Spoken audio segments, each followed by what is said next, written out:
Tanpa pikir panjang, gue segera mengambil tas gue dan keluar dari apartemen gue untuk kembali ke apartemen Joanna. Gue gak mempedulikan penampilan gue yang terlihat mengenaskan sekarang. Rasa bersalah gue jauh lebih besar dari itu saat ini. Gue terus memencet bel apartemen Joanna tanpa henti, meskipun gue tahu password apartemennya. Gue mencoba menghargai privasi Joanna, tapi karena sudah hampir 5 menit gak ada respon, yang berarti gue memutuskan untuk masuk ke dalam apartemen Joanna dan mencari benda yang hilang itu. Siapa sih ganggu? Inggit? Joanna yang awalnya ngedumel langsung berteriak histeris begitu melihat gue. Joanna, Altan! Teriak gue gak kalah histeris karena melihat Altan yang berada di belakang Joanna dengan menggunakan boxer doang. Bisa jelasin ke gue, kenapa lo merangsek masuk ke apartemen gue malam-malam gini? Tanya Joanna. Bisa jelasin ke gue, kenapa Altan bisa ada di apartemen lo dengan keadaan yang begitu? Tanya gue gak kalah sarkas. Gue cuma nemenin cewek yang so jagoan ini kok, Git. Dia ngakunya doang gak takut, tapi nonton horornya sambil pakai headset dari tadi. Suka minta Altan yang nginep, Jo. Di saat lo masih pacaran sama Juna. Kenapa gak Rara? Tanya gue bingung yang membuat Joanna bungkam. Lo sekarang ngapain malam-malam kesini? Tanya Altan, mencoba melarai kemungkinan pertikaian yang akan terjadi. Gue masih menyusuri karpet dan kolong sofa yang kami gunakan untuk nonton tadi. Gue nyari sesuatu, jawab gue. Harus banget dicari malam ini, tanya Altan bingung. Menganggukkan kepala gue sambil terus bekerja menyusuri ruang tengah itu untuk menemukan cincin gue. Apaan emang? Biar gue bantu sini, kata Altan sambil mendekat ke gue.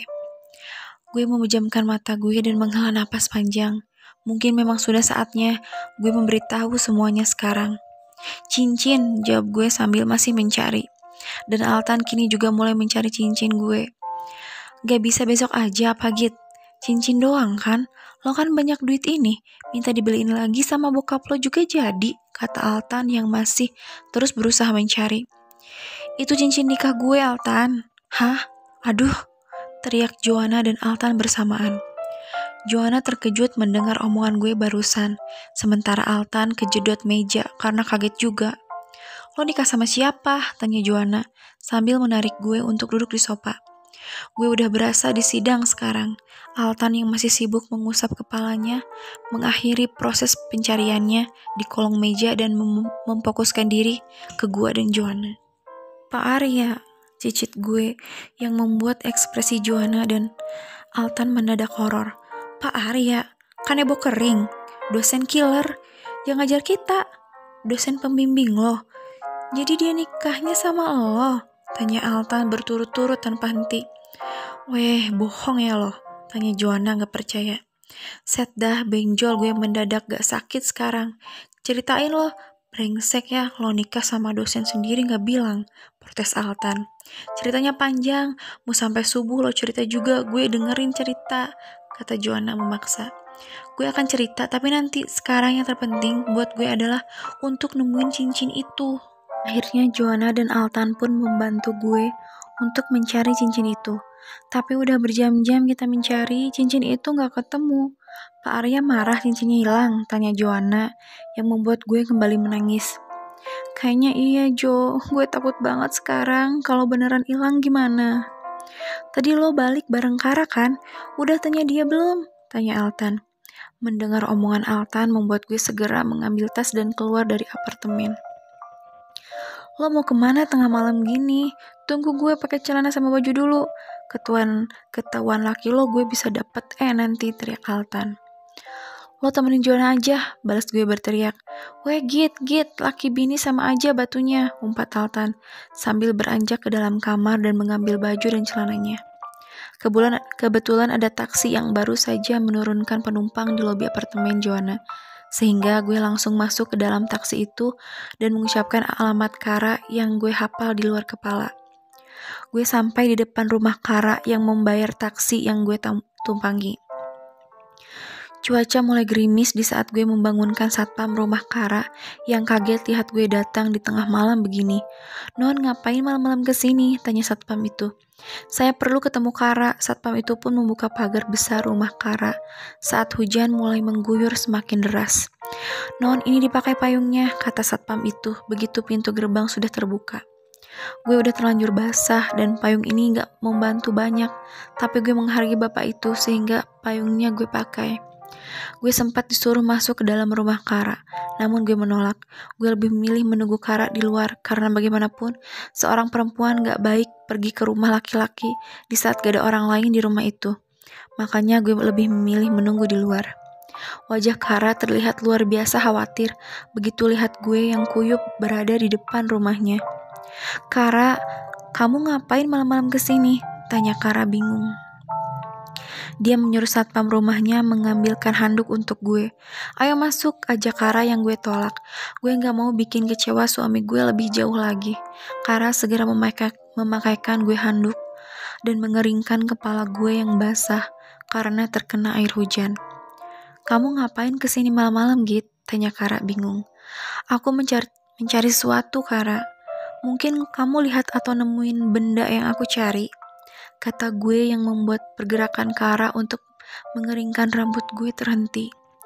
"Apa benda itu sangat penting sampai kamu keluar di tengah malam dan hujan-hujan begini?" tanya Kara.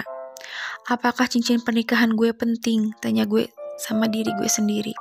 "Sangat, Kara, benda itu sangat penting untuk aku. Apa ini benda yang kamu cari?" tanya Kara sambil mengeluarkan cincin pernikahan gue dari dalam kantung celana yang digunakannya.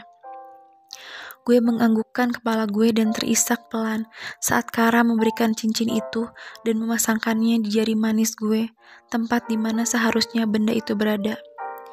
"Ini cincin pernikahan kan?" tanya Kara. Gue bisa mendengar kesedihan yang tersirat dari dalam suaranya yang membuat isak tangis gue menjadi lebih kencang. "Kara," mata gue udah buram karena air mata yang menggenang. Mengucapkan namanya aja, gue ngerasa bersalah banget sekarang. "Kamu udah tahu semuanya?" tanya gue dengan ragu. Kara menganggukkan kepalanya dengan senyuman miris yang membuat hati gue berdenyut nyeri. "Maaf," cicit gue pelan. Gak ada kata lain yang bisa mewakili saat ini selain permintaan maaf. Gue yakin kata maaf dari gue pun gak akan menghapus rasa sakit yang Kara rasakan. "Sejak kapan?" tanya gue ke Kara. "Sejak aku lihat kamu dan Pak Arya datang ke pernikahan sepupu aku," jawab Kara yang membuat hati gue terasa mencelos. "Aku lihat semuanya saat kalian pulang bareng, mobil kalian mogok, bahkan di saat Pak Arya menggendong kamu. Aku udah ngerasa ada yang aneh sejak lama. Panggilan sayang kamu yang berubah semenjak kamu pulang liburan. Susahnya kamu untuk dihubungi. Kamu yang gak pernah mau aku antar pulang lagi. Kamu yang sering ngilang jam istirahat dan pergi ke ruang dosen. Perasaan seorang laki-laki akan orang yang disayanginya itu peka gitu. Semua terlihat dengan jelas dan dia juga udah tahu. Tapi kenapa Kara gak marah atau nanya tentang semua ini ke gue? Terus kenapa kamu gak mutusin atau ngelepasin aku? Tanya gue lirih. Aku gak bisa ngelepasin orang yang benar-benar aku sayang gitu aja, jawab Kara yang membuat air mata gue semakin mengalir dengan deras. Kenapa takdir begitu gak adil? Kenapa yang dijodohin sama kamu harus dia, bukannya aku? Dari semua orang yang dijodohin, kenapa harus kamu? Tanya Kara dengan mata berkaca-kaca yang membuat hati gue semakin perih. Kita akhirin semuanya, Kara, kata gue dengan bergetar. Hubungan gue selama 2 tahun terakhir berakhir gini. Aku gak mau ngelepas kamu, jawab Kara yang membuat gue semakin pusing. Kara, please, jangan membuat aku semakin ngerasa berdosa sama kamu, kata gue dengan memohon.